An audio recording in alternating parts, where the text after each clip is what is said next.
Բարև ձեզ, սիրելի ունկնդիրներ, եթերում բանավեճն է։ Երևանը մեր բոլորի սրտի եւ հոգու մայրաքաղաքն է, մեր աչքի լույսը եւ Երևանի խնդիրները, Երևանի խնդիրները, Երևանի քաղաքային տնտեսության արժեվ ծառացած խնդիրները չեն կարող մեզ անտարբեր թողնել եւ մանավանդ վերջին շրջանում այս վերջին իրողությունները քաղաքային տնտեսության հետ կապված այս թանկացումները մի շատ զգալի զանգվածի մոտ, մի շատ զգալի մասի մոտ առաջացրել են որոշակի մտահոգություններ եւ որոշակի ներքին լարվածություն։ Այս թեմայով մենք այսօր մեր տաղավար ենք հրավիրել Երևանի քաղաքային հավագանու քաղաքացիական պայմանագիր խմբակցության ղեկավար Արմեն Գալջյանին, բարև ձեզ։ Եվ ազգային առաջընթաց կուսակցության նախագահ Հայկ Գրիգորյանին, բարև ձեզ։ Եվ այսօր բնականաբար մենք խոսելու ենք քաղաքի հետ կապված խնդիրներից, որից հետո նաև մի այլ թեմա էլ կա, դրա շուրջ էլ կփորձենք ձեր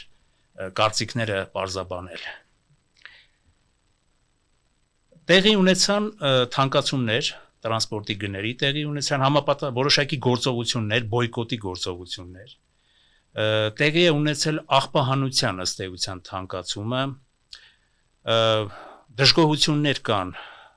բավականին լուրջ դժգոհություններ կան գույքահարկի, այս կենտրոնի գույքահարկի այս գների բարձրացման հետ կապված,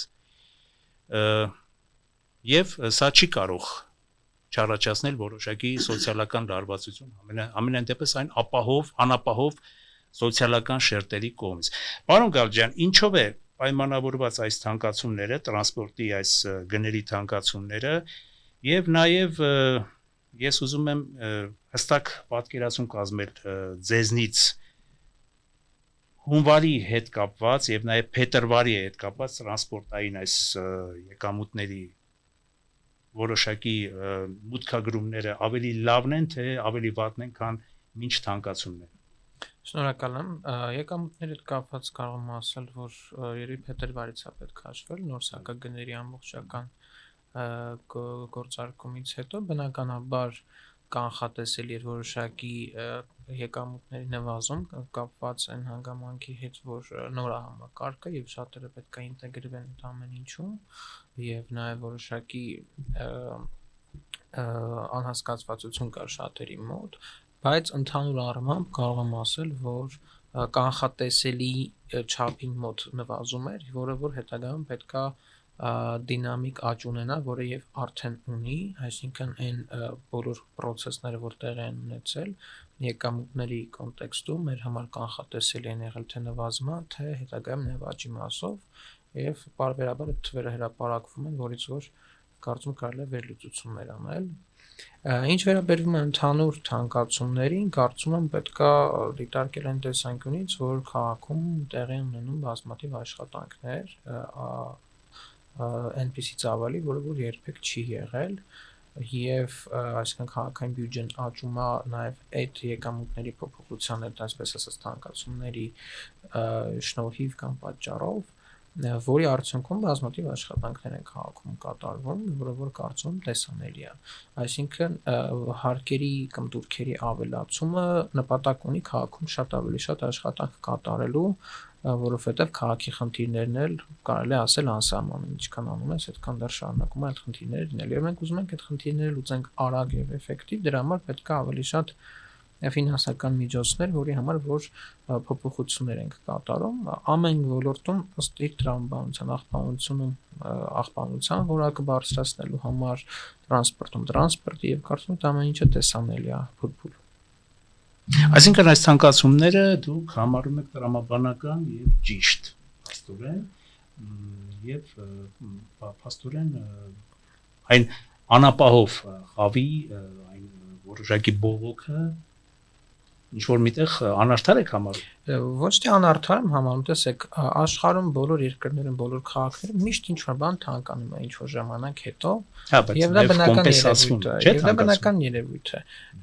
բայց պետք է հասկանալ ինչի համար է թանկանում եւ ում համար ինչքան է թանկանում։ Ես կարծում եմ, որ սոցիալական խոցելի խմբի համար մենք կիրառել ենք արտոնություններ, մի մասը դեռևս պետք է առաջիկայում ընդունենք հիմնական աղբանության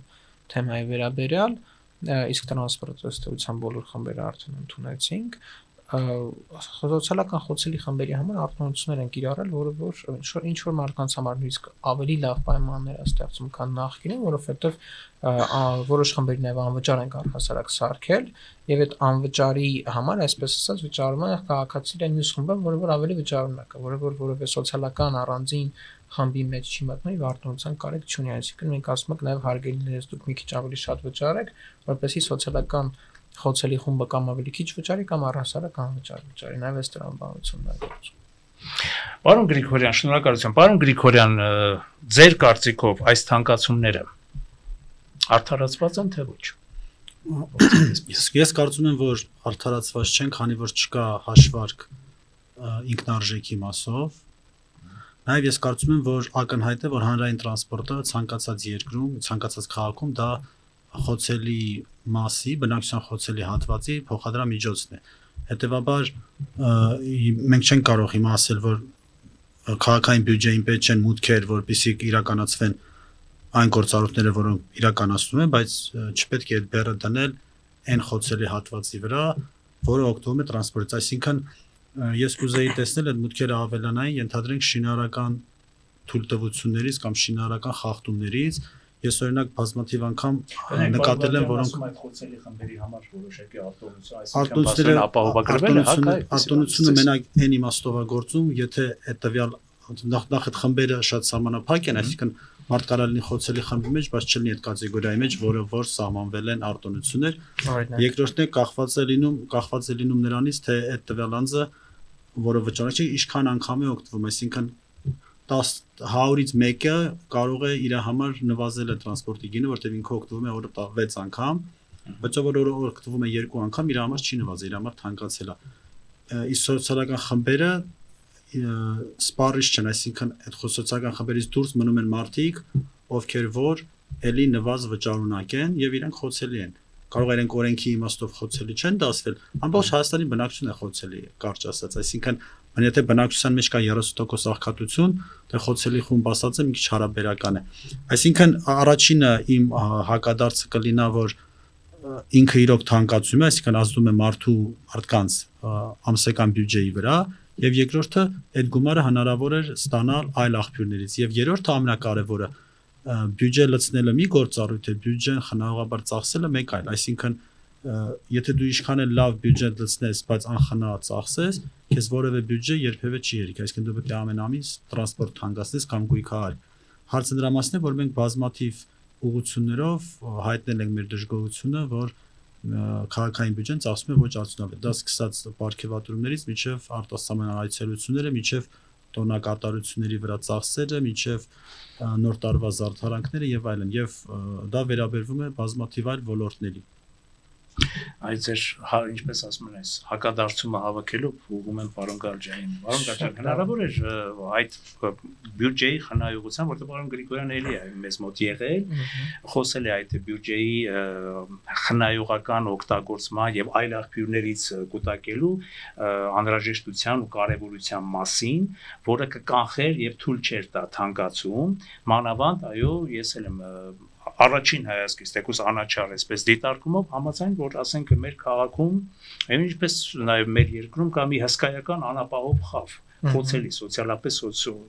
եւ նաև այսպեսի սոցիալական լարվածություններ չէր լինի այսինքն կար այլ ճանապարհ որ չօգտագործվեց իշխող քաղաքական ուժի կողմից որպեսի այս սոցիալական լարվածությունը չլինեին որպեսի քաղաքացու գրպանին չկպներ ես կարծում եմ սոցիալական լարվածություն չկա դա ընդհանրապես ինչ որ մամուլում ստեղծված պատկեր էր քաղաքացու գրպանին այսպես թե այնպես կպնելու է ցանկացած որոշում անկախ նրանից նա կլինի ուղիղ իրենից դա ուզել է թե բյուջեի այլ հոդվածից դնել է որտեղ բյուջեն էլի ձևավորում է քաղաքացի բայց ինչ վերաբերում է խոցելի խմբերին տեսեք բան Գրիգորյանը նշում է որ ամբողջ ժողովուրդն ըստ էության խոցելի է բայց հետո նշում է որ 30%-ն աղքատ հետաբար այն 70%-ը արդեն ֆիքսում ենք որ այդ խոցելի խմբի մեջ չի օգտվում տրանսպորտից։ Չէ, բայց մենք պետք է նաև հասկանանք, որ չպետք է գնանք այն տրամաբանության, որ հանրային տրանսպորտից միշտ պետք է օգտվեն խոցելի խմբերը։ Մենք պետք է գնանք հանրային տրանսպորտը զարգացնենք այնքան, որ դրանից օգտվեն շատ շատերը, ովքեր նաև ունեն անձնական մեքենա, եւ անձնական մեքենան հանրային տրանսպորտը գերադասել անձնական մեքենայից, այսինքն պետք է տրամաբանություն ինչ վերաբերում է խոցելի խմբերին, ես չգիտեմ, որ խոցելի խումբն է, որ մենք օրինակ չենք ներառել։ Փարոսից օգտվող քաղաքացիները ներառված են, առաջին, երկրորդ խմբի հաշմանդամությունը խանձինք ներառված են, երրորդ խմբի զին հաշմանդամները ներառված են, զոհված զինծառայողների ընտանիքի անդամները ներառված են, թոշակառուները ներառված են, 4 եւ ավել երեխա ունեցողները ներառված են,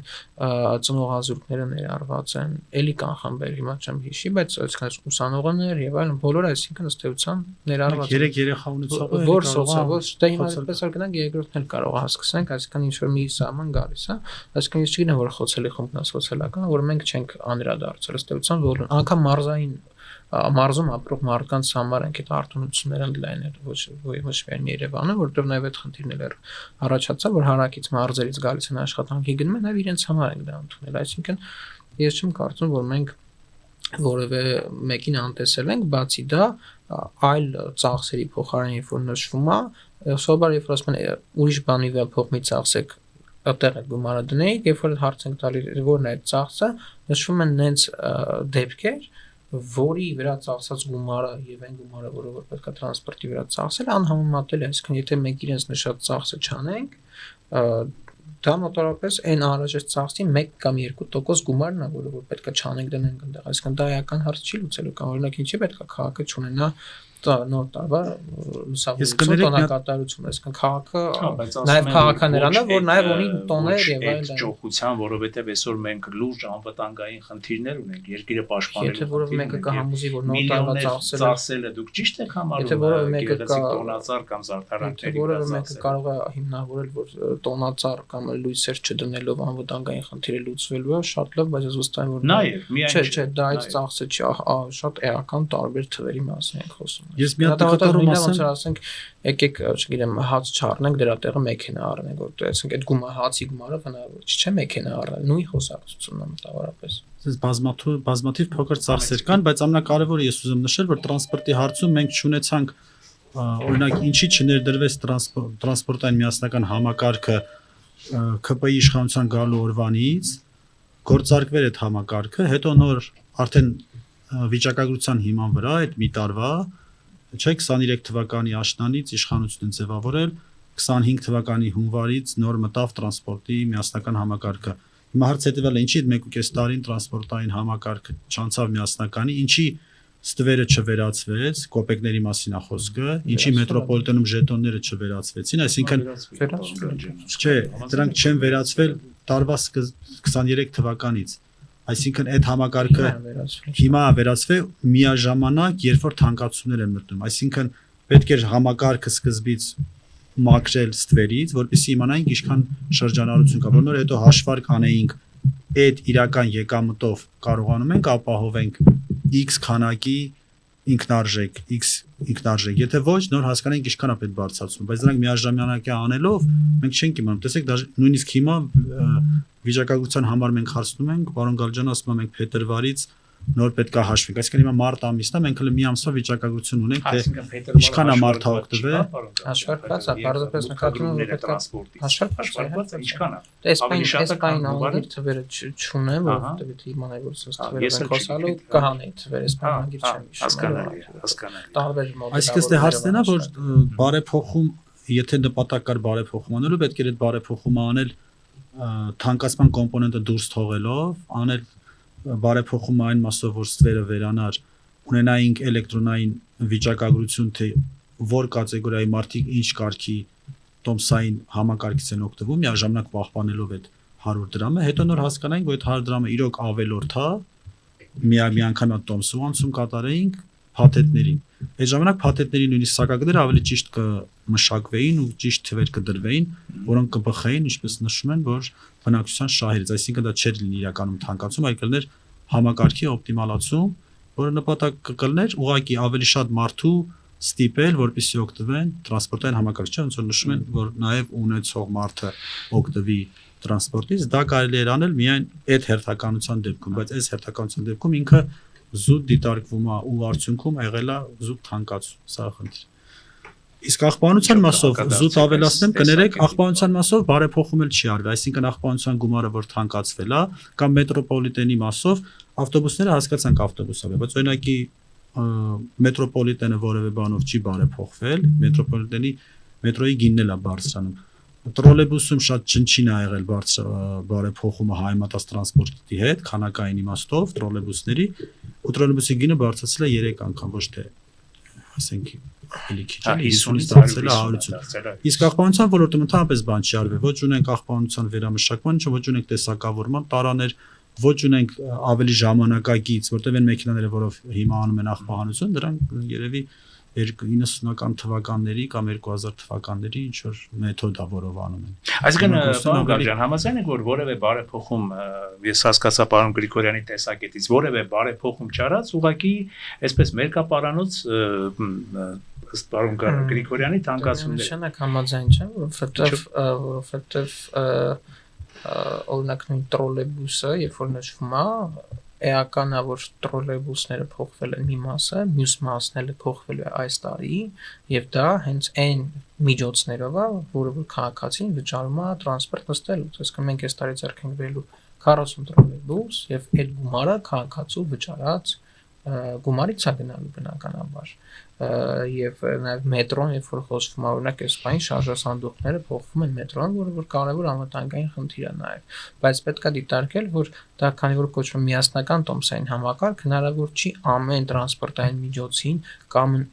ամեն տրանսպորտային մոդելի համար, օրինակ ասենք, գիտեք, եկեք այս մեկը ման ավտոբուսը մի գին դնենք, մեկը ժոնգտոնգա մյուս գինը դնենք, այնպեսը ուրիշ մոդելը ամեն մոդելի համար առանձին գին չենք կարող դնել, այսինքն տոմսային համակարգը, տրանսպորտային համակարգը պետք է մի ընդհանուր տրամաբանություն ունենա, մի ընդհանուր վճարման համակարգ ունենա, ինչպես ամբողջ աշխարհում այդպես, այսինքն մենք մեզնից ինչ որ բան չենք հորինել, մենք նայել ենք միջազգային փորձը ոնց է եւ արել ենք այդպես, ինչ վերաբերում է աղբահանությանը, դա էական է, որ ունենք առաջընթաց, որովհետեւ աղբահանության որակը մակրման որակը վերջին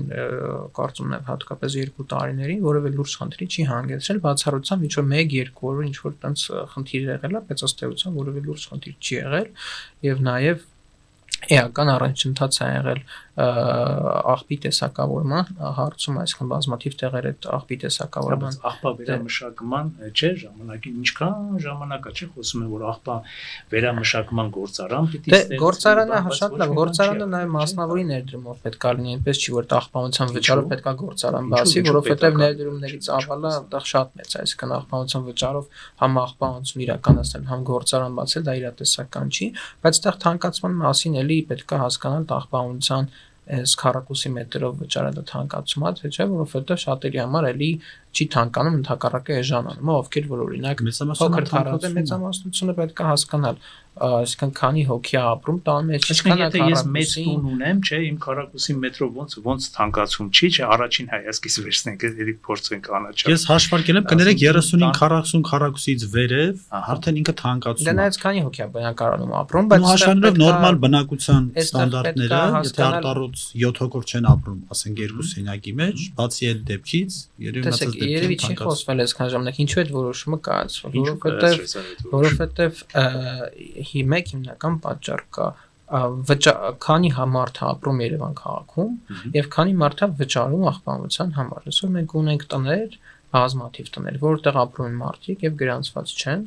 գեներացվում են աղբ եւ չեն վճարում այդ գեներացրած աղբի համար։ Այսինքն մենք ունենք մոտավորապես 1.2 միլիոն բնակչություն Երևան քաղաքում, բայց աղբանության համար վճարումը մոտավորապես դրա կեսը։ Ստացվում է, որ մի կեսը վճարում է, մյուս կեսի աղբանության համար, որը որ արդար չի։ Աշխարհում կան մի քանի մոդելներ, մեկը օրինակ քառակուսի մետրով է, մեկը անձով է, որը որ մեզ մոտ է, մյուսը օրինակ սեփական աղբի, կուտակած աղբի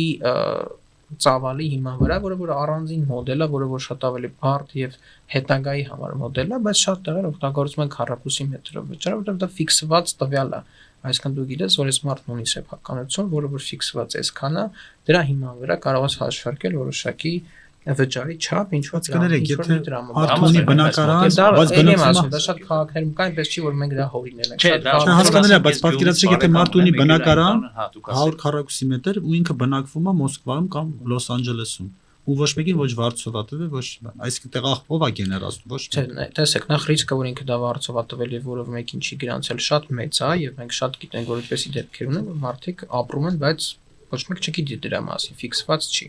Բայց ձերը նշած դեպքը նույնիսկ եթե դա այդպես է, քննարկվում է արտոնությունների նախագիծ, որը որ կար նախորդ նիստում ուղղակի հանեցինք, որտեղ լրամշակելու խնդիր կար, որ այն մարդը, որ ամբողջ տարին երկրում չի, ինքը կարող է օրինակ հետից տեղեկանք վերցնել, որ հոսանք չի վարել կամ ինչ որ մինիմալ քանակից չի վարել եւ ինքը ազատվում է եւ դա ինքը ազատվելու է, ոչ այդպես այդ խնդիրը եթե մենակ այդ խնդիրը դա մենակ դա չի, տարբեր խնդիրներ կան, բայց ես մի խնդրի մասին խոսեցի, որը դուք փաստորեն իմ ասածը այն է, որ քաղաքացիական պայմանագիրը նախագծերը առանց վերջնական քննարկելու, առանց վերջնական իր բոլոր դետալները մտցնելու նախագիծ, անցկացման նախագիծ հետո սպասում է տեսնի կամ ընդդիմությունը մի բան կասի կամ բնակչությունը որովհետև նույնը եղավ տրանսպորտի հետ, տրանսպորտը 300 դրամ էր թանկանալու։ Մարդիկ արեցին բոյկոտ, չէ, այդ բոյկոտ չկար, երբ որ մենք չէ, հետո այդ 300 դրամը դարձավ 150 դրամ։ Հիմա նույնն էլ ես աղբի մասին բազմաթիվ անգամ խոսել եմ։ Ես գիտեմ, որ հիմա նախագիծ կար օրենքով թե ինչ որ այլ ակտով ամնիստիա ենթարկվել հունվար-փետրվար ամիսների համար, ինչքան գիտեմ աղբի վճարը։ Համախառն որոշումով, չէ, բայց մի հատ ուրիշ ակտով էլ եղավ հին տարիների պատկերի մասով, այսինքն ակնհայտ է, որ մարդիկ այս նոր սակագինը քառակուսի մետրը 13 դրամով չեն վճարել, ոչ հունվարին, ոչ փետրվարին, ընդ որում եթե մեկը լիներ, որ ուզենար վճարել, չէր կարող վճարել, որտեղ ինձ տեղեկություններով համակարգում նույնիսկ այդ տվյալները չկան թաղապետարաններում, թե որ տունը քանի քառակուսի է, հիմնավորում որ սա սխալ մեթոդ է, դա ինչ որ այլ տեխնիկա հիմնավորում կա հիմնավորումներ էլի մի հատ այդպես որ սա սխալ հաշվարկ է քառակուսի մետրի, որովհետև քառակուսի մետրը չի առաջացնում ախտոնակ կոմերցիոն տարածքը քառակուսի մետրով են հաշվարկվում տարբեր երկրները, որովհետև կոմերցիոնի դեպքում ռեստորանի տարածքը առաջացնում է քառակուսի մետրով աղբ։ Բնակարանում դու կարող ես 200 քառակուսի մեջ մի հոգի ապրես, կարող ես 30 քառակուսի մեջ 7 հոգի ապրես։ Հիմա հակառակ օրինակը բերեմ։ Պարոն Գալջյան ասում է մենք ուզում ենք աղբը հետևենք ու աղբին համարժեք հարկենք, չէ՞, գումարի։ Որտես մոդել կա, որտես մոդել կա, բայց հիմա նա 30 քառակուսի մեջ եթե ապրում է 6 հոգի, ասենք 6 հոգի ապրում է ու այդտեղ գեներացվում է փաստորեն 6 հոգու աղբ։ Ինքը վճարում է 30 քառակուսի մետրի։ Դրան զուգահեռ 90 քառակուսի մետրի վրա, որ 3 անգամ շատ է վճարելու, ապրում է 2 հոգի։ Ինքը անարդար համակարգ է ու ինքը չի կարող, ես վստահ եմ այն երկրներից, որոնցից փորձը վերցրել են, այնտեղ կան նյուանսներ, այսինքն կան դետալներ, բացառություններ, ինչ որ խորշեր այդ կանոնի մեջ, որևէ տեղ այդ կանոնը տենց գրած չի ու վերջ։ Հիմա այդ կանոնների բացառությունները իրանք չեն նախատեսել, իրանք ուղղակի դրել են կանոնը քառակուսի մետրը 13 դրամ։ Ինքը թանկ է, ինքը անարդար է։ Ինքը թանկանում համար, թանկ է այն միայնակ թոշակառու տատիկի համար, որը ուղղակի ունի տուն 40 տարի 40 տարի 50 տարի առաջվա ժամանակներից ունի ու ինքը միշտ վճարել է 200 դրամ։ Հիմա իր համար դառնում է ասենք 1300 դրամ։ Իր համար ինքը խնդիր է, ինքը համ սոցիալական խնդիր է։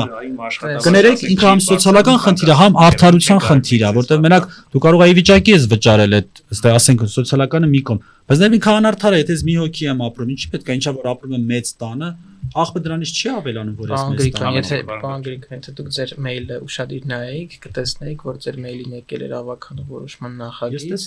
որը որ ձեր ասած միայնակ տատիկը ստանում էր արտոնություն։ Բայց հիմա չի ստանում։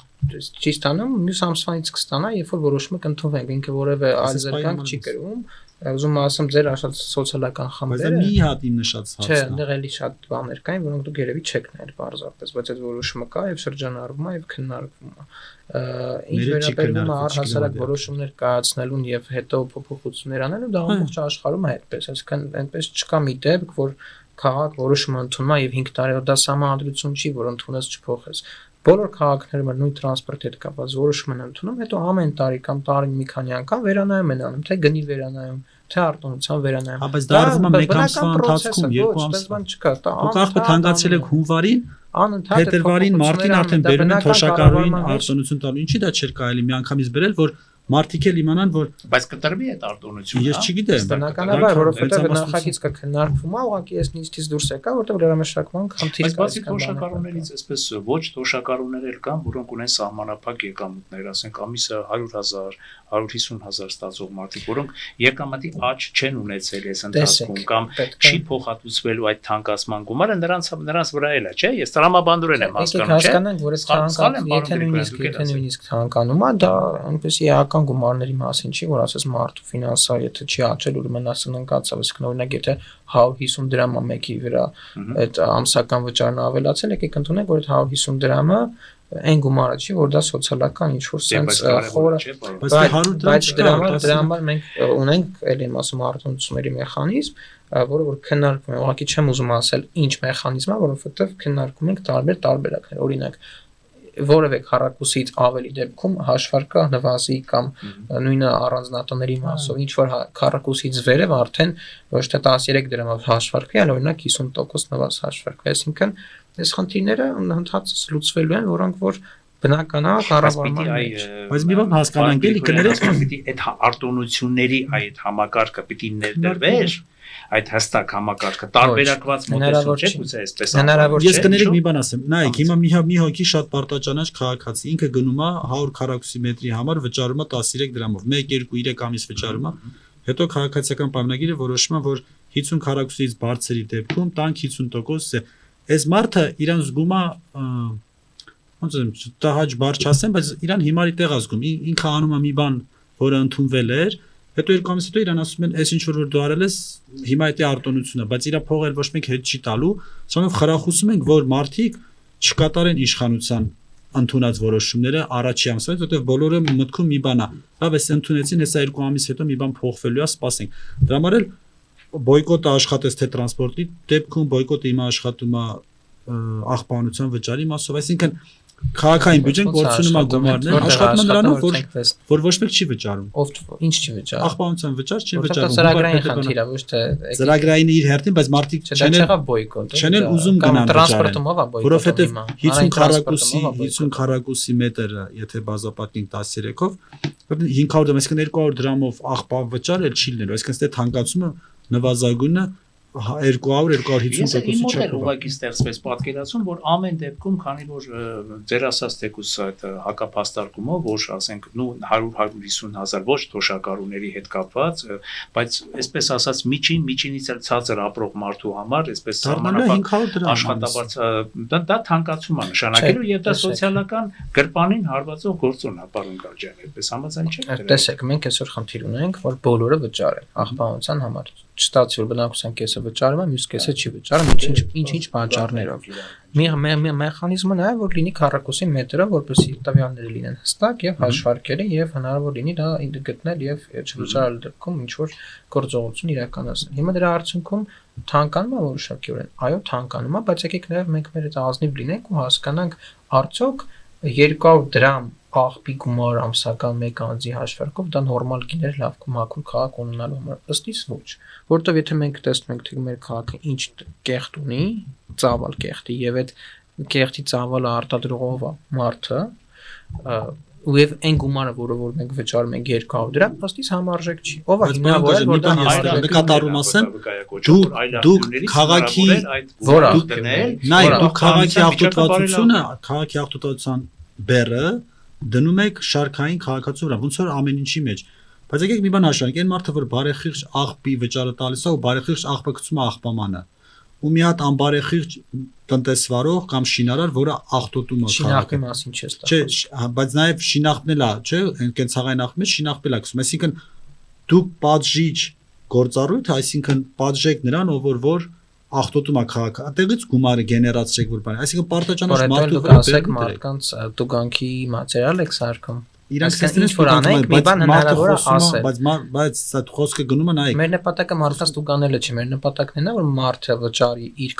այն քաղաքը որտեղ որ ապրում է, վճարի համարժեք գումար, ստանա համարժեք ծառայություն։ Ինքնացիքով էլ 200 դրամը ամսական արտահայտում այն բարեխիղճ հարկի չափը, որը ինքը պետք է վճարի իր ստեղծած աղբի Դու համար։ հստակ իմ ասում եք, որտեվ էսպայն այդ գիններ, բայց դուք չունեք որևէ տրամաբանական Ես գիտեմ, որ 200-ից 500 դարձնելը ռացիոնալ չի, 200-ից 500 դարձնելը ռացիոնալ չի։ 200-ից 500 դա ինչ հաշվ։ Որովհետև մենակ 40 քառակուսի մետրը անգամ 13-ով 40 քառակուս։ Որովհետև միջին եթե նայես Հայաստանի բնակ Երևանի բնակ ֆոնդի մասը, մեծ մասը 40 եւ բարձր են բնակարանները, ոչ թե 30 են։ 40 եւ բարձր, բայց միջինը ինչքան է։ Նայեցեք ասում, եթե համաձայն ենք որ 40 քառակուսի բարձրն է, շակմա մինիմալը 40 քառակուսի անգամ 13 դրամ, այդ անունը 400 520 դրամ, ճիշտ է։ 520 դրամը լինելու է 40 քառակուսի։ Բայց քանի հոգի է տեղ ապրում։ Էական չի, դու քառակուսի մետրով եք չէ հաշվում։ Ստացվում է մեկ անձի վրա 200 դառնում 500, բայց այդպես չի։ Ինքը հայցկանալի է, եթե այդտեղ 2 հոգի էր ապրում, կլիներ 400 դրամ։ Նախքին բանում, բայց ասած Եթե դառնում է 500 դրամ, ստացվում է 100 դրամ եք թանկացնում ու դա այն սոցիալական Այո, բայց դա մենք խոսում ենք 40 քառակուսի մասին։ Բայց եկեք նայենք 100 քառակուսի դեպքում ինչ անում, 1300, եթե տեղ ապրում էր նույնիսկ 4 հոգի, դա 800 դրամ էր։ 800-ից դառնում է 1300, տեղը բարձրանում է համարյա 50%-ով։ Այսինքն որ նայեք 50-60 քառակուսից հետո արդեն գալիս է ավելի հաշվարկը շատ ավելի նախ եթե մարդ ունի 100 քառակուսի Իսկ պետք է հաշվարկել միջև նախ եթե մարդ ունի 100 քառակուսի բնակարան դժվար է իրեն ասել սոցիալական խոցելիք կարող ենք ստացել ուղղակի կարող է շատ լավ եթե ստացել է դրա համար կա արդյունությունների մեխանիզմ դուք ասում եք մի անգամից ամբողջը բերեք մտածել եթե դա չէր կարելի մտածել որովհետև միջև դու համակարգը չես աշխատացնում դրա խնդիրներն էլ չես այսինքն ինչ որ խնդիրների մինիմալ շեմ կա որը ակնհայտ է եւ կա խնդիր Չէ, եւ կա խնդիրների շերտ, որը պետք է աշխատացնես, հետո իմանաս, եւ դա բողոք աշխատացվելու հետ կապ չունի։ Սա զուտ վերլուծության արդյունք պետք է հասկանալ։ Սանիտեկի վերացումից հետո, ընկերներ, սանիտեկի վերացումից հետո, երբ որ աղբահանության համակարգը կարծես թե վերափոխվեց, մինչև այս թանկացումներն էլ կարծես թե ինչ որ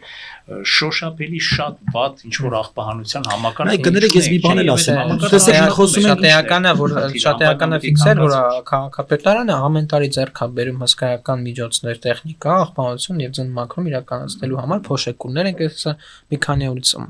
գերմանական արտադրության փոշեկուլներ ենք ստանալու, այսինքն մենք բարելավում ենք այդ համակարգը, այնպես չի որ այնա ինչ որ կար տարիներ առաջ հիմա ուղղակի գինն է փոխվում, ակնհայտ քաղաքի մաքրությունը, պլաստմասի աղբամանները աշխատավարձի խնդիր ունենք, որ պետքա բարձրացնենք, այսինքն ես չեմ տեսել աղբաման Երևանում, որը կամ վառված չլի կամ վնասված չլի, այսինքն աղբամանների խնդիր կա, իրանց ինք որը պահանջում է լուծում, որտեվ այդ նախ աղբամանները միշտ լիքն են, ես չեմ տեսել ինտեղ։ Գումար եւ այդ գումարը որտեղից պետք է պահանջում գումար, բայց դա հետեւաբար չէ, նայեք դուք արձանագրում եք որ կա խնդիրներ, որ պետք է անապսունավետ այդ որ աղբամանները գնվել են տարիներ առաջ կամ մի քանի ամիս առաջ, իրանք չեն ծառայում, այսինքն իրանք ի սկզբանե սխալ է արվել իրանց չափորոշներով, որով գնվել է այդ պլաստմասը։ Ինչ որ ուրիշ մի որակի, որը որտեղ շուտ ինքը դուրս չկա շարքից։ Օրինական երկաթյա աղբամաններ, որը շատ ավելի թանկ է, հիմա բայց իրականում ավելի էժան է նստելու բյուջեի վրա, որտեղ իրան ամեն տարի այս պլաստմասի աղբամանները կներեք, մեջը վառում են, ինքը 2 ամիս էլ չի դիմանում, կամ իրան մի հատ ուժեղ մեկը քաշում է։ Հիմա տեսեք, ունենք այն ինչ ունենք աղբատար մեքենաներ, որոնք որ ունակ են վերցնելու X տեսակի աղբաման, այսինքն օրինակ եթե մենք այսօր բերենք երկաթյա աղբաման, դժվար թե մեր մեքենան, որ այսօր կա, կարողանա շատ հանգիստ այդ աղբաման ձեռք բարձրացնել եւ իր գործողությունը ունել, այսինքն շատ հարցեր կան, որ հա այսօր կուզենք ձեռք բերենք, ուրեմն պետք է ամբողջ մեքենաներն էլ փոխենք, ըստ դրա, այսինքն որոշակի իրավիճակ է, իրավիճակի հիման վրա պետք է գործողություն անես։ Պարոն Գրիգորյանի փաստարկը, պարոն Գարջյան, ես հասկացա, որ կայանում է հետեւյալում, հարկավոր է ոչ թե այս հիմնական, ինչպես ասած, այո, Հայաստանում ընդունենք, եթե դուք եք ընդունեք, իհարկե, ես չգիտեմ ձեր տեսակետը, մի շատ մեծ սոցիալապես անապահով խավ կա, էլի խոցելի, եթե չասեմ էլ անապահով, խոցելի խավ, խնդրահարույց խավ կա։ Փաստորեն այս թանկացումների ամբողջ բեռը ընկնում է այդ խավի վրա։ Եվ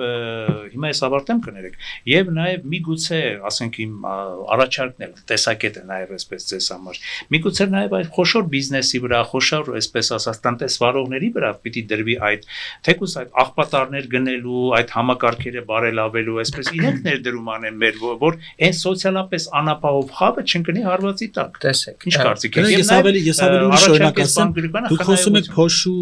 կլանող այդ մեքենաները, չէ՞։ Փոշին չի գեներացնում քաղաքացին, 90%-ով փոշին գեներացում է Երևանում իրականացվող շինարարության արդյունքում, այսինքն ում համարը մաքրվելու է։ Մենք չէ, մի վարքյան, մենք ում համար մաքրվելու ուրիշ հարց է։ Ով է առաջացնում, մենք նոր խոսում ենք աղբի գեներացնողներից։ Հիմա դուք աղբանության այդ վճարով ուզում եք նաև լուծեք այս հարցը, բայց այս փոշին գեներացնում է այն անբարեխիղճ շինարարական ընկերությունը, որ այդ փոշու ցանցերը չի դնում։ Ոչ միայն դրանց փոշին չի։ Ու տարբեր բաներով, բայց կարող է լինի։ Այո, բայց սա շինարարության հետ կապված բաներ։ Այսինքն այս մարդկանց վրա պատասխանատվության իմաստով որ դուք ասում եք բանի մատերիալ չեն տուգանքի մեծ շինարարական ընկերությունը, որը որ չի կատարում օրենքի պահանջ, այո, ինքը պետք է լինի տուգանքի մատերիալ, ու ինքը պետքա վճարի այնքան տուգանք, որ ինքը իր համար ձեռնտու չլինի։ Ես բազմիցս ավականոնիստի ժամանակ խոսել եմ ջերմու գրուպի մասին, որ իրանց ձեռք է տալիս վճարել այդ 2 միլիոն տուգանքը ու 15 միլիոնի օգուտներ շալ։ Այսինքն եթե դու 2 միլիոնով տուգանում ես ցանց չունենալու համար, բայց ցանց դնել արժի 5 միլիոն, բնականաբար իրան ձեռք է տալու 2 դրա կեսը վճարի տուգանք ու մի տարի առանց ցանցի աշխատի։ Դա համար այդ տուգանքները այնքան պետք է լինեն, որ իրանք ֆինանսապես ձեռնտու չլինեն ցանկացած շինարարական ընկերության համար, որ ինքը չկատարի այդ պահանջները, դրանով կլուծվի փոշու հարցը, ոչ թե շատ լավ, ճիշտ եք ասում։ Մենք բանի գինը բարձրացնենք թոշակառու տատիկի համար կամ ուսանողի համար կամ այն մյուսի համար, ինչա որ փոշոտա մեր փողոցը, որ գնենք ասում, եթե օրինակ հիշենք, որ 1 տարի առաջ մենք ընդունեցինք որոշում, որով որ շինարարական հարկատեսակները էական բարձրացրել են եւ 2024 թվականին քաղաքային բյուջեն մոտ 20 միլիարդ դրամի աճ ունեցել մենակ շինարարական ոլորտի վճարների արդյունքում, այսինքն խոշոր բիզնեսի կողմից վճարած հարկերի արդյունքում, այսինքն մենք այդ ձեր ասած խոշորների վրա պարտավորություն դնել արդեն իսկ արել ենք։ Հիմա այդ ավել գումարով ինչ ենք արել, չէ, ավել գումարով ինչ ենք անում, այդ ավել գումարով օրինակ ձեռք ենք բերել 171 ավտոբուս, այդ ավել գումարով 113 վագ ենք բարեկարգում, այդ ավել գումարով բարձրացնում ենք սպորտ դպրոցի եւ մշակութային դպրոցի աշխատակիցների աշխատավարձերը, այդ ավել գումարով ուզում ենք բարձրացնել հավաքարարների աշխատավարձները, աղբատար մեքենաների վարորդների աշխատավարձները, չկներեք այդ парքեվճար ով է ստանում, парքեվճար ստանում են քաղաքապետարանի 2000 աշխատակիցները եւ նաև ինչու՞ չէ 30000 աշխատակիցները, ովքեր որ այդ հարակից մեկը հավաքար, մեկը աշխատապահ։ Չէ, բոլոր նկատի ունեմ աշխատավարձը բարձրանում կամ парքեվճարը ստանում օրինակ աչքիրեմ, կանաչապատման բան, որը парքեվճարը ստանում օրինակ տարվա մեջ 1 կամ 2 անգամ, այդ գումարն էլ եմ մտնում, այսինքն այդ մարդիկ են, չէ՞, քաղաքի բնակիչը։ Այդ քաղաքապետարանում աշխատող 2000 աշխատակիցները կարող է այս քաղաքի բնակիչ չեն։ Իրենց աշխատանքի արդյունքում է, չէ՞, քաղաքը կարողանում իր կենսագործունեությունը ապահովել, այսինքն այդ մարդկանց պատշաճ վճարելը համարել անարդյունավետ ծախս, ես կարծում որ չվճարելն է վերելու անարդյունավետ կառավարման։ Ամեն դեպքում եւ նույնիսկ այդ парքեվճարի ծավալը գումարը որ համեմատնենք ինչը հնարավոր անել, էլի որևէ էական բան, այսինքն парքեվճար չտային աշխատակիցներին այդ գումարով ինչ անեին, որ դա ասեն, հա, այսինքն այդ գումարի ծավալը այն մեծ ծավալը չի, որ օրինակ ասենք լավ եկեք ոչ մի բան չանենք, այդ ծախսը որ չանենք, սա հարցերը։ Դուք արձանագրեք, որ աղբանության ոլորտում պետք են ավելի լուրջ բարեփոխումներ, միջև որ սակագինը բարձրանա կոնկրետ քաղաքացու համար։ Իսկ տնտեսվարողների համար, այսինքն աղբ գեներացնողների համար իրականում ինչ որ սահմանվել է, պետք է երևի մի հատ էլ կրկնապատկվի, որովհետև այս ներկա գներով, ներկա տուգանքների չափերով իրանց չի լինում հետ պահել իրավախախտում կատարելուց։ Ես կառաջարկեմ դուք գրավոր հարցում ուղարկեք ու իմանաք ինչքան տուգանքներ ա եղել օրինակ ջերմու գրուպը մի տարվա ընթացքում 12 թե 14 անգամ չեմ հիշում տուգանվել է։ Դուք ասում եք որ մենք հովանավորում ենք ջերմու։ Դրա 14 անգամ տուգանել եք, բայց կասեմ էլի հովանավորում, որովհետև 14 անգամ տուգանվել է, 14 անգամվա տուգանքի համագումարը մոտ 6-7 միլիոն դրամ է կազմում։ Ես ասում եմ ընդհանուր ուզեք։ Ես մի տարվան եմ ասում, բայց քրեական գործ պետք է հարուցվի, որովհետև ինքը պարբերաբար ու չարամիտ խախտումների արդեն շարունակություն։ Բայց քրեական գործ չի հարուցվում, իսկ գիտեք ջերմու գրուպում վերևի պենթհաուսներում իշխանական մարդիկ են ստացել։ Ես ասում եմ ջերմու գրուպի շինարարության տեղը գիտեմ, ոչ էլ ուզում եմ Արշակունյացի վրա։ Ես ասում եմ որ դուք կարող եք գրավոր հարցում արել։ Չէ, ջերմու գրուպի մասին հարցում յարեք է 24 թվականին ինչքան է ընդհանրապես կազմել մուտքերը շինարարական ոլորտում տուգանքներից։ Դու նշեցիք թիվը Չէ, ես դա հարկեր ասացի 20 միլիարդ, դա հարկերներ, որոնք իրենք պարտավոր էին վճարեն, բայց հավելյալ տուգանքները դա էլ մի անդխնդրում ուզել։ Տուգանքի գումարը ինչ քանակ է լինի, ես կարող եմ ասել, որ տուգանքը այն քանակի չի, որ հետ պահի։ Բայց դու քանակը չգիտեք, բայց վստահաբար ասում եք, որ այդ Ինչի համար եմ ասում, որտեվ եթե ինքը լեր այն քանակի, որ ինքը հետ պահեր իր վախախտումից, մենք այսօր կտեսնենք, կներեք ես ձեզ ասեմ, ես Արշակունյացով այն օրը հետ էի գալի։ Չէ, ուզում ասեմ, այդ Ես խոսորի նկատեցի մի հատ կա այսպես թե։ մարզում շինարարություն էին անում, այդ ցանցը լրիվ գցած էր, կանաչ գույնի, փոշե կլանից։ Մտնում ես Երևան արդեն, որ երևում այն ճանապարհից ցախ կողմի վրա որևէ են շինարարական Մոնթե Մերկուրյանի վրա մի 4 հատ շնորհակալություն ասում որևէ մեկի վրա շենք այսքան անձն աչքով երևում է որ չկա այդ ցանցը հիմա ինձ հետաքրքիր է եթե քաղաքապետարանը չի հովանավորում այս ամեն ինչը ինչի է ցանցերի համար որովհետև տուգանելը մի բան է բայց տուգանելը չպետք է ցանցը լինի այնտեղ բարձրաձայնել եք որ տուգանեն բացի ես բայց ես ինչի պետք է բարձրացնել քաղաքապետարանը ունի վարչական անձնակազմ եւ ունի վերահսկողություն մենք բարձրացել ենք դրա մասին բայց մենք պետք է քաղաքի մեջ բան կա քաղաքի մեջ դե հիմա դուք եկել եք խնդիրը տեսել եք չեք ասել հիմա ով է մեղավոր դուք մեղավորը քաղաքապետարանը որտեղ պարքիվա վճարաստանում նաև այդ աշխատողը դուք էլ ընտրվել եք մանդատ ունեք պետքա որևէ մեկը երբեք չի մտող դա այնքան տեսանել է նորից եմ ասում քաղաք մտող ճանապարհին ցախի վրա երևում է ու որևէ մեկը չունի տեսել եք չեք ասել եւ դե հիմա ոչ անում ակտիվանալ միգուցե ակտիվանալ բայց ենթադրում եմ որ ցանցը ես իմ եփանից չի եղել լավ ուրեմն չի եղել ու հաստատ տուգանվել են ու էլի չեն դրել ցանցը որովհետեւ ցանցը ավելի թանկ է երևի դնել բայց դուք մեկա չեք ասել դրա մասին եթե նույնիսկ տուգանվել Դուք չեք անում ձեր գործը։ Կա այսպեսի խնդիր։ Օրինակ կանք Երևանի քաղաքի այս գույքահարկի կենտրոնի գույքահարկի խնդրին, այստեղ որ հանկարծ ինչ որ միակողմանիության այսպես տպավորություն չստեղծվի, չնայած ես միակողմանի չեմ դատում կամ ինչ որ կողմնակալություն չեմ անում, օրինակ այդ գույքահարկի թանկացումը տեղի ունեցավ նախորդ, չէ, քաղաքային, այսպես ասած, պարոն Գրիգորյան, ձեր քաղաքային իշխանության օրոք չեք եղել, պարոն Մարությանի օրոք եղավ Էլի ԿՊՆ-ա եղել։ Ազգային ժողովն է։ Ազգային ժողովն է նախանում, բայց Մարությանի ժամանակ էլ ԿՊՆ-ը իշխանություն, չէ, ասենք օրինակ, որ այդ քաղաքացիական պայմանագիրը 2018 թվականից իշխանությունա թե պետության մակարդակով, թե Երևանի, անկախ թե ով ա եղել քաղաքապետը։ Հա նույն պարոն Գալջյանը այդ 10 թվականին ա եղել հավաքանի 19-ի 20 թվականի Ինչեք բարձրացրեք գույքահարկը 18-ից 20 Այսինքն նաև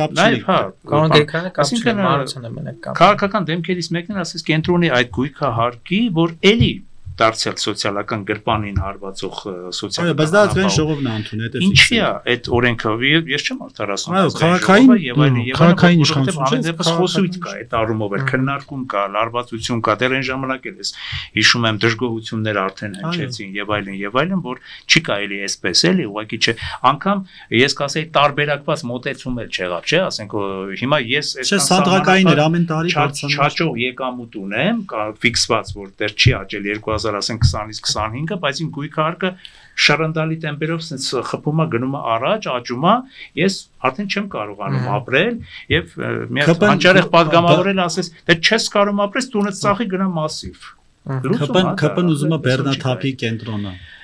Հա, կենտրոնի ասում էր էթնիկ զտում եք իրականացնում, հա, ճիշտ է։ Չգիտեմ ով ասել, ճիշտ ասած, ես գիտեմ կոռեկտությունից ելնելով անիչ գույքահարկի վճարը համայնքների բյուջեներ է գնում, այսինքն այդ որոշումը ընդունել է ազգային ժողովը,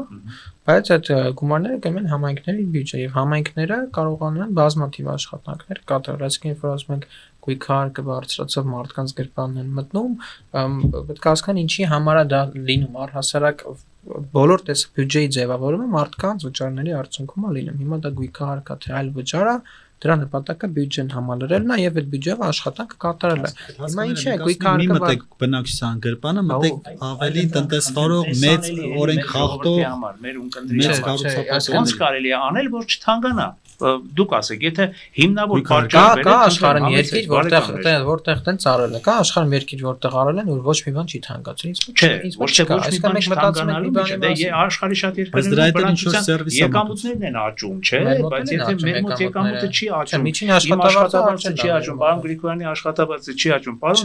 իշխանության ներկայացուցիչ ինչ է թանկացնում մեր ծառայությունները հենց էտա որ աճում է այսօր Հայաստանի Հանրապետությունում միջին աշխատավարձը եթե չեմ սխալ 270 թե շնորհակալություն Բայց մի հասկա խավ կա, որ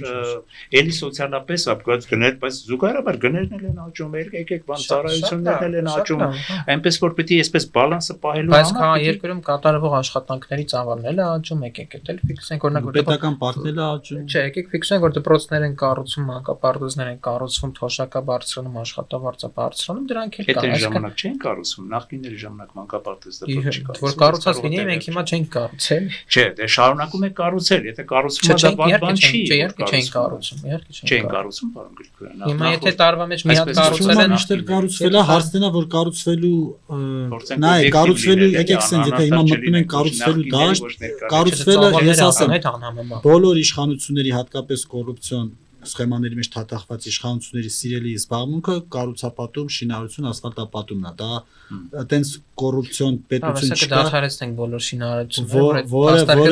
որը չանի, որովհետև միակ ձևը, հա, օրինական, որով դու կարող ես այդ գումարները արդարացիորեն գրպանել, դա գերծախսով շինարարություն կամ ասֆալտապատում անելն է, որի օրինակները մեր մոտ շատ են։ Ու անորակ հասկանացել էլի բարեկամաբար։ Ճիշտ է, իհարկե պետք է կառուցվի։ Այսօր չեմ ասում, որ դուք ասեցիք ուրեմն չանեք, իհարկե պետք է կառուցվի, իհարկե պետք է ասֆալտապատում լինի, իհարկե պետք է դպրոցում մանկապարտեզ կառուցվի։ Դրանք կարևորագույն խնդիրներ են, պարոն Գրիգորյան, պարոն Գալջյան։ Բայց ո՞նց անենք, որ այստեղ կոռուպցիան բացառվի, ո՞նց անենք, որ այստեղ այնպես արվի, որ այդ հարկերը, турքերը, այսպես ասած, չաճելու դեպքում նաև խոցելի խավին, այսպես չվնասելով դա արվի։ Հնարավոր է այդ մեխանիզմը 2018 թվականից իշխանությանը եւ 7 տարվա ընթացքում չի փոխվել հիմնավոր ձևի գնումների մասին օրենքը, այսինքն այն օրենքը, որով որ այս ամբողջ մրցույթները իրականացվում են, այսինքն թույլ է տրվում այնպիսի ընթացակարգերով անցկացնել մրցույթներ, որ լուրջ կասկածներ լինեն, որ օրինակ այս մեկի ախպերը կամ այն մյուսի ընկերը ոնց եկավ հաղթում է բոլոր մրցույթները, այսինքն ոնց հաղթում օրինակ քաղաքապետարանում հետո այտենց եկել ասֆալտապատման կամ բարեկարգման ես հիմա տվյալներով մանրամասն չասեմ, բայց հիմա կոռուպցիայից ենք խոսում, ասում ենք գալիս է մեկի բարեկամը գալիս է հաղթում է ով այդ որ մենք նայում ենք օրինակ մենք նայում ենք շքամուտքերի մենք նայում ենք շքամուտքերի օրինակ վերանորոգման, բակերի վերանորոգման, ասֆալտապատման մրցույթները բոլորի մեջ կա գերակշիռ գերիշխող դիրք ունեցող ինչ որ մեկ կամ երկու ընկերություն։ Դա բիզնեսից է գալի։ Երկրորդ բիզնեսը գալի օրենքի հենց իմաստն նա որ ինքը այնպեսի դաշտ ստեղծի, որպեսզի կարողանան որ ամեն մի տարի մեջ, այսինքն ամեն մի շուկա ընդունենք, հա, ուզում եք ասել հովանավորչություն չլինի։ Այո, հովանավորչություն չլինի, հիմա պայմանները դուք ասեք։ Չէ, եթե մի բանի մեջ, ես ասում եմ կա հիմնավոր կասկած, հիմնավոր ռիսկ, որ եթե դու թողում ես որ կանանչապատ ասֆալտապատման, բարեկարգման, շինարարության մեջ տոկոսային իմաստով 70-ից ու վերև տոկոս մի ընկերություն անի կամ մի քանի ու իրանք բոլոր տեղերով են։ Նշանակում է որ քո օրենսդրությունը թերի է, իսկ օրենսդրությունը գրվել է նախորդ հաստատված կոռուպցիոն իշխանությունների կողմից, հետեւաբար եթե նոր իշխանությունը գալիս է ու շարունակում է աշխատել հին օրենքներով, տեսեք օրինակ սովորական բան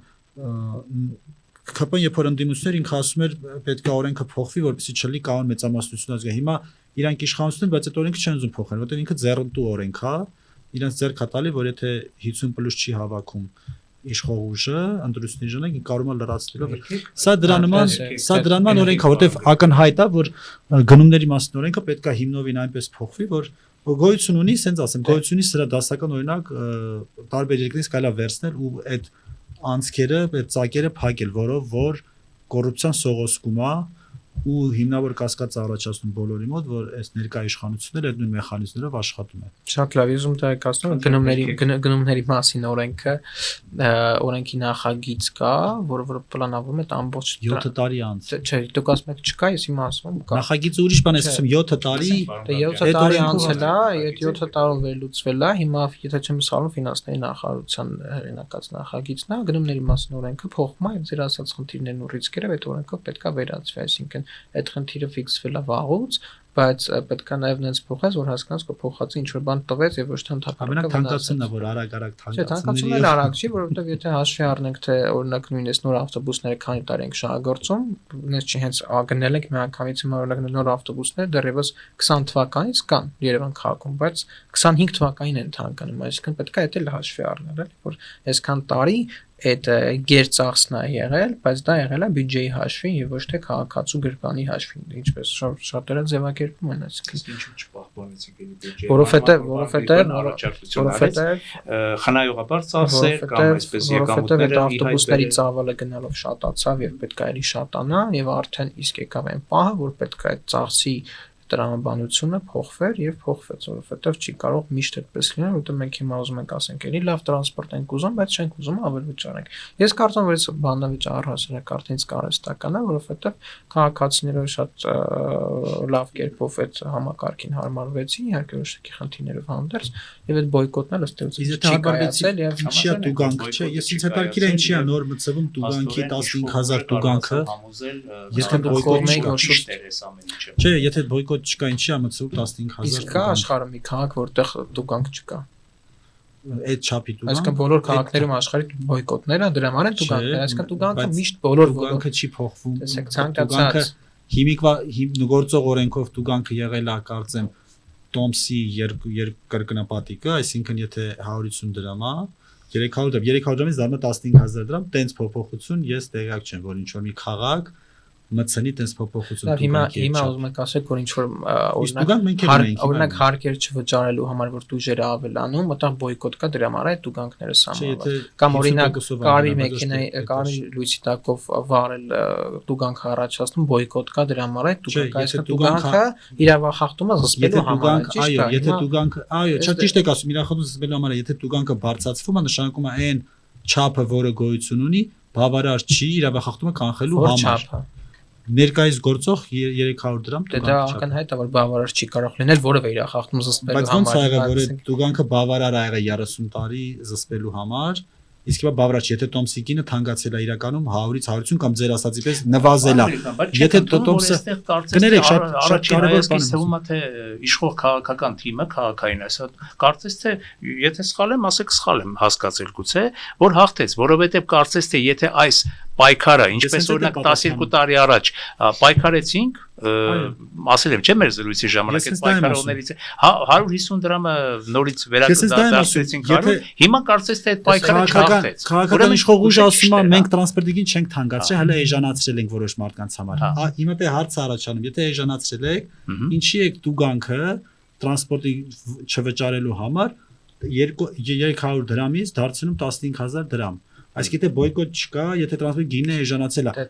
ենթադրում են, որ 200-300 դրամը բավարար ա եղել զսպելու իրավախախտումը։ Եթե դուք օրինակ ինձ վերեք օրինակ, որ եկա որևէ երկիր, որտեղ 300 դրամ է տրանսպորտ չվճարելու տուգանքը, ես կասեմ շատ լավ դուք ճիշտ եք։ Կա միջազգային փորձ, միջազգային սանդղակներ, ինչքան է տվյալ իրավախախտման համար տուգանքը։ Դրա տրամաբանության շրջանակներում այս է մշակել։ Որևէ երկիր, որտեղ 300 դրամին համարժեք տուգանքը տրանսպորտը չվճարելու համար չկա։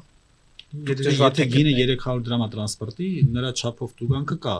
նույն չափով կամ երկրկնակի չափով դա նորմալ սակագին է,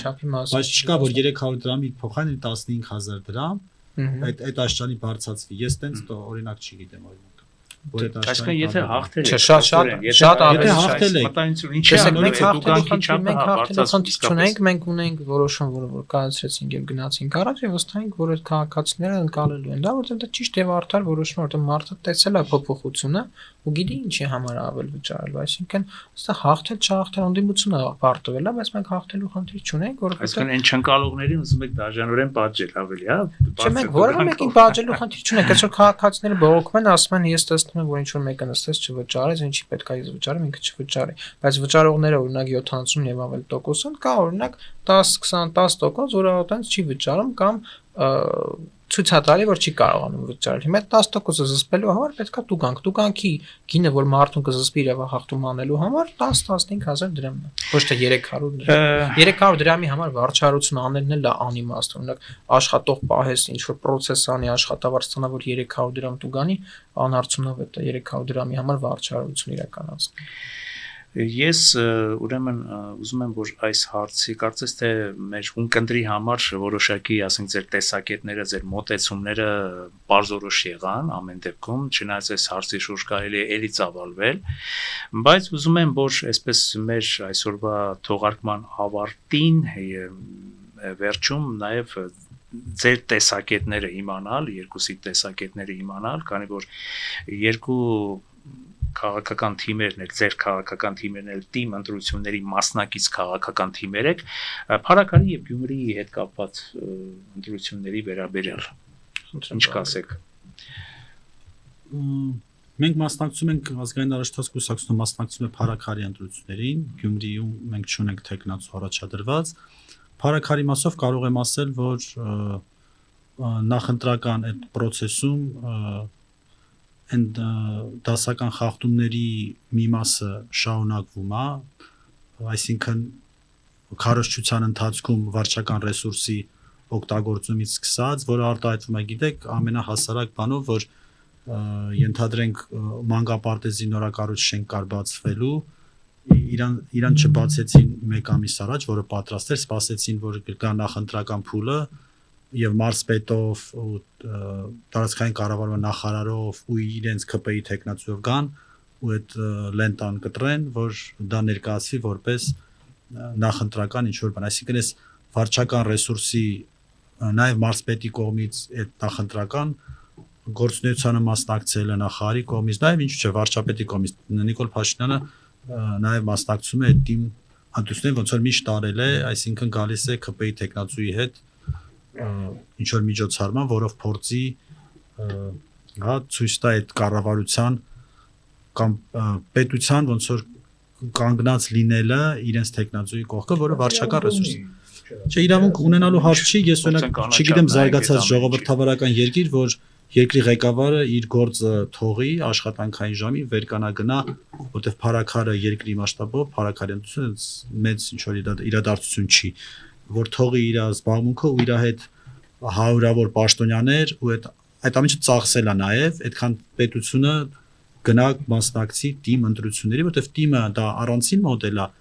պետական կառավարումը առանձին։ Նախկինել չէին անում։ Դեմոկրատ ժողովրդավարական երկրում ես դա չեմ կարողանում հասկանալ, թե ոնց կարող է պետությունը գնա պետական ապարատը գնա կանգնի թիմ ընտրությունների կողքին, որովհետև դրանք իրարից տարբերվող ու իրար վերահսկող բաներ չեն, էլի որ գնա մասնակցի, իսկ դա մարզպետարան չի։ Լավ, դա իսկ ինչ որ խախտումներ կամ ինչ որ բան դուք որպես ընդդիմադիր ուժի ներկայացուցիչ։ Դա վարչական ռեսուրսի կիրառումն է, վարչական ռեսուրսի կիրառումն է եւ այդ պաստառները ամենտեղ փակցնելու, այսինքն վարչական ռեսուրս ասելու ինչ եք հասկանում, ասեն կոնկրետ փաստեր, այ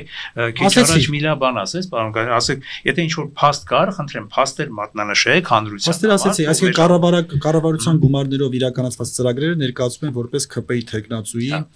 իրականացրած ծրագիր եւ բնակչության մոտ տպավորություն ստեղծվում, որ այս տեխնացուն արդեն տեսեք այս գործերն անում ու ամենավատն է, որ մենք օրենքով էլ արգելք ունենք կոռուպցիան, այսինքն օրենքին խախտում, որովհետեւ ասում եմ դու չես կարող տաս խոստում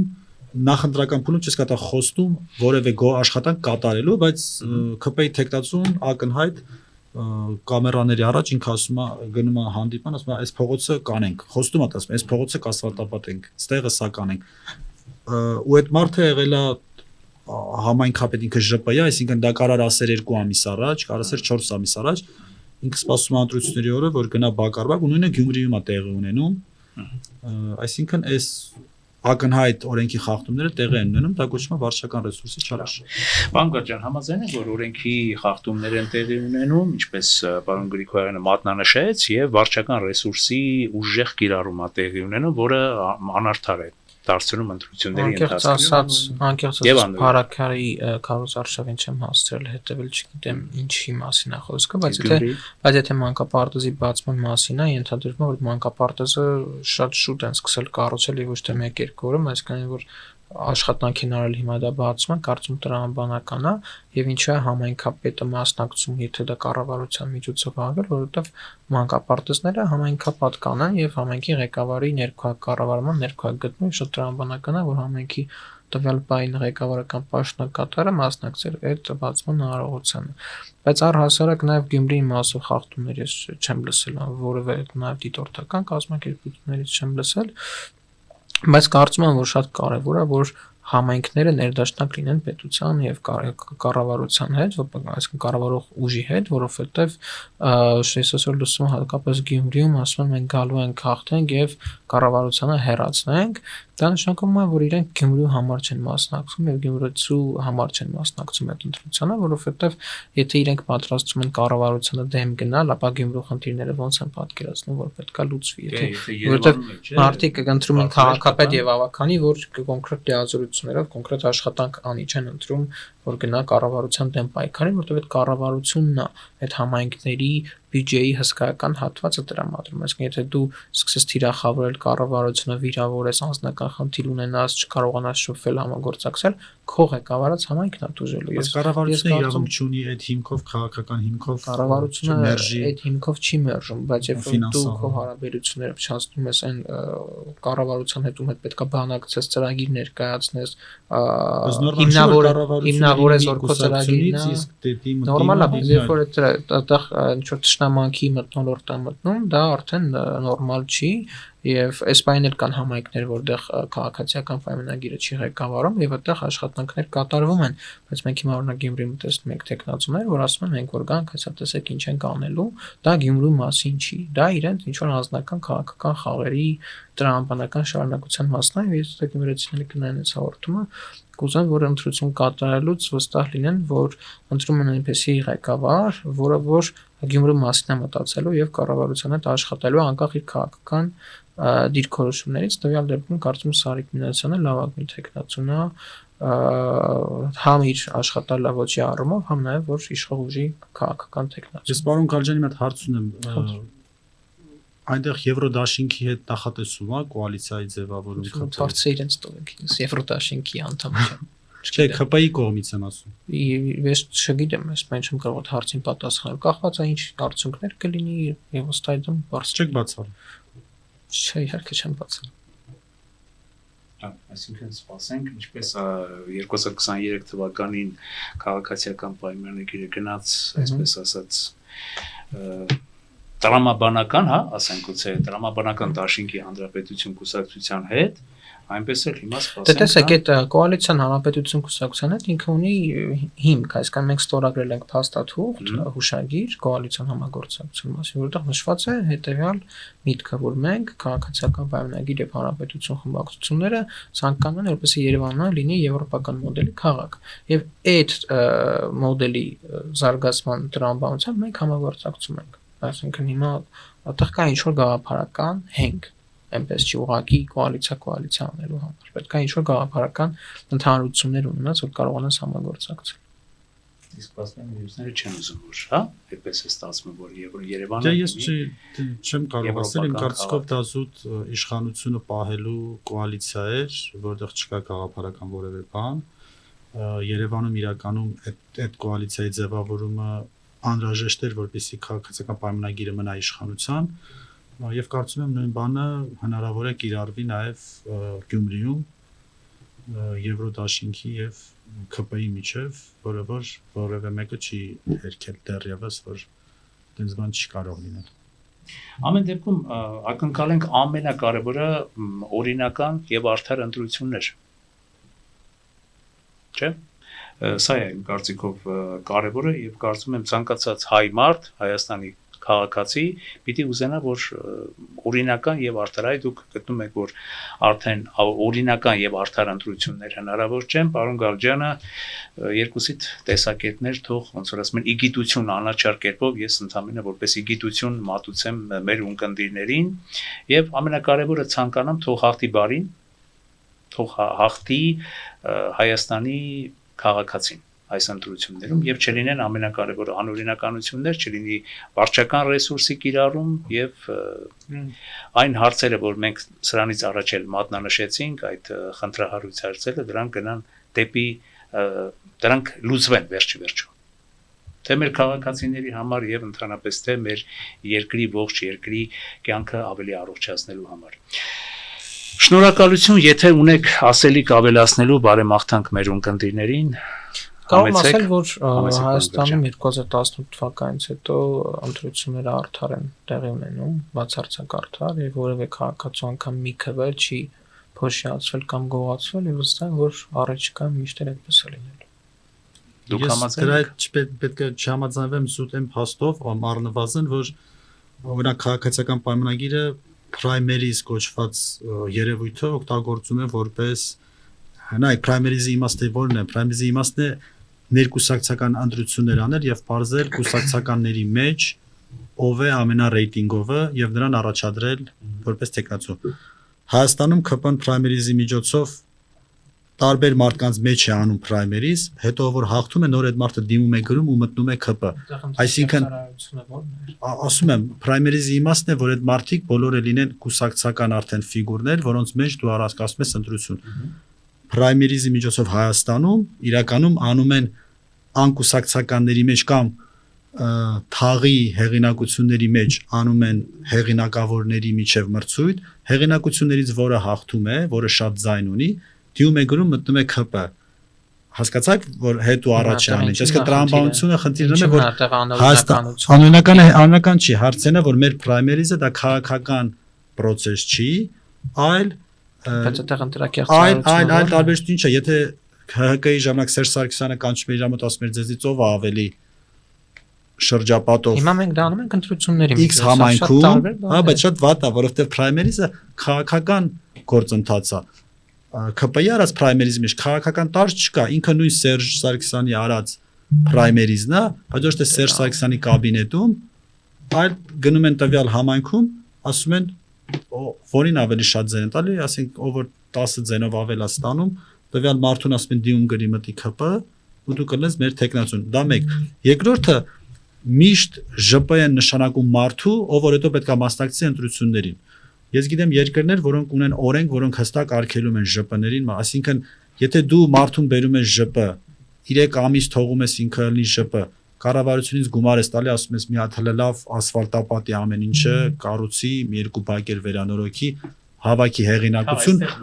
ու իրական անօրինականություն եք տեսնում։ Ինքը այո, ինքը անօրինականություն է իմաստով, որ տեսակետը ավելի այո, որովհետև այդտեղ քաղաքական բան չկա։ Ցանկացած մարդու այսօր նշանակես ցանկացած համայնքի ԺՊ 3 ամիս ժամանակ տաս կառավարությունից է 10 միլիոն կամ 100 միլիոն դրամ դոտացիա որն է տեղի անօրինական այսինքն եթե օրենքով դա ամրագրված է օրենքով անգամ ուրիշ բան է օրենքով ամրագրված է այդ օրենքը չի փոխվել այսինքն ուզում ասեմ Սերժ Սարգսյանի ժամանակվա այլ բան է որ դուք ասեիք որ այս ժողովուրդը լայն իմաստով թե քաղաքական թե ասենք թիմ ընտրություններում ուղղակի սխալվել է որ ընտրել է քաղաքացիական պայմանագիրը որ երկիրը տանում է դեպի վատ տեղ լավ չասեմ դեպի անդունդ կործանում բայց ես ասում եմ այն քաղաքական բարեփոխումները որոնք որ պետք է աներ նորմալ հեղափոխական կոչվող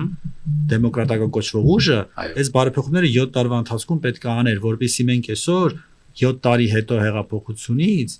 մենք չնստեինք ու վարչական ռեսուրսի մասին խոսայինք այս խնդիրները կարգավորական ուժը չի կարողանում արդյունքներ գրանցել գտնում է ինչ որ պատճառներ արդարացնելու համար հիմա փաստա որ որևէ ընտրակերտարություն որևէ ձայն չի գողացել 18 թվականից հետո ընտրակաշարք չգիտեմ նմանատիպ բաներ տեղի չունեցել Եվ արդար ընտրությունները վարչական ռեսուրսը արդար է վարչական ռեսուրս չի Ես գիտեմ որ նրանք բարակարում վարչական ռեսուրս է օգտագործում այսինքն համայնքապատկան ուսումնական հաստատություններից չեմ հետևել բայց ձեր ասած օրինակը բերեցիք ես ասացի թե տխորներ տրամաբանությունը հիմա եթե քաղաքական ուժը չի կարողանում արդյունք գրանցի կրնեք դա իր խնդիրն է պետք չի ինչ-որ պատճառներ արդարացումներ մանկալել եթե ամիջ օրինական է մարդկանց ձայնը տեղը հասնում պետք է լավ քարոզարշավ անել այդ արդար ձայները կարողանալ ստանալ Եթե չեք կարողանում ստանալ, այդտեղ մեղավորությունից պետք է ձեր մեջ։ Այդ կարողանալը ձեր ինձ համոզեց, որովհետև եթե այսօր որևէ մեկը լայն իմաստով չի կարողանում ԿՊ-ին հեռացնել ընտրությունների ճանապարհով, բայց ԿՊ-ն հեռացված է, կներեք Երևանի քաղաքապետարանի Երևանի ավական ընտրությունների ժամանակ ԿՊ-ն չի ստացել 50+% ձայներ, այսինքն ինքը Դե նոր խոսում եք ժողովրդավարական երկրներից, այդտեղ Չէ, շատ երկրներում հասկանալի է, կոալիցիոն իշխանությունները, որը Այո, նորմալ է, այսինքն հիմա ԿՊ-ն ինչ կոալիցիայի միջոցով է միայն պահում իր Եվ իշխանությունը, դա շատ նորմալ ժողովրդավար բան է։ Ես չեմ ասում նորմալ չի, ես ասում եմ, որ ասում են չի կարող հաղթի, ԿՊ-ն ընտրություններում 23 թվականի չի հաղթել։ Նույն հաջողությամբ կոալիցիա կարող էր ձևավորել ընդդիմադիր ուժերի միջև, եթե չլեր հաղթել է նաև քաղաքական ճկունությունն է դրան, բանությունն է բանակցել, հիմա եթե դուք չեք կարողացել բանակցել, հիմա ուրիշ, բայց ժողովրդի բանակցելու խնդիր չի։ Հարցն է, որ տեղի է ունեցել ձայների բաշխում են ձևով, որով որ ԿՊ-ն պահպանել իշխանությունը։ Պարոն Գրիգորյան, ընդդիմադիրները ոչ միայն քաղաքային ավագանու եւ առհասարակ մեր ընդդիմադիրները մի խոսքով իրենց ես անմեղադիր ինչ որ հայացքով եմ ասում, իրենց գուցե սխալները, վրիպումները կամ թերի աշխատանքը փորձում են արդարացնել, ասենք ԿՊ-ին միայն վատնա, թողնությունների ճանապարհով հեռացրեք, չէ՞, կամ ինչ որ ես լինեմ ընդդիմադիր, համաժողովրդական, չգիտեմ, ահա։ Եթե ես լինեմ ընդդիմադիր արդար ընտրություններով չհաղթեմ, ես կիմանամ, որ ես մի բան այնպես չի արել, որ չհաղթեցի, ոչ թե կասեմ, գիտես, որտեղ մատ որ լենտ էի կտրել մանկապարտեզի մոտ, այ դա էր պատճառը, թե չէ ես կհաղթեի։ Դա լուրջ հիմնավորում։ Չէ, ոչ մեկ բան չասեց, որ խոսք գնաց խախտումների մասին կա խախտում։ Դե դա ձայների հարաբերակցություն չի կարող փոխել։ Կարող է փոխի, կարող է փոխի խախտումների հետ կապված, նաև լսեցինք պարոն Գալջյանի տեսակետը եւ ես ձեզ երկուսին էլ շնորհակալություն եմ հայտնում այսօրվա բանավեճի համար։ Եկաք արտահայտեցիք ձեր տեսակետները եւ մեր ունկնդիրները կարողացան հաղորդակից լինել ձեր տեսակետների հետ։ Շնորհակալություն։ Սիրելի բարեկամներ, One Talk YouTube-յան ալիքի եթերում բանավեճն էր եւ այսօր մեր բանավեճի հյուրերն էին Արմեն Գալջյանը, Երևանի քաղաքային ավագանու քաղաքացիական պայմանագիր խմբակցության ղեկավար եւ Հայկ Գրիգորյանը, ազգային առաջընթաց կուսակցության նախագահ։ Լավ եղեք։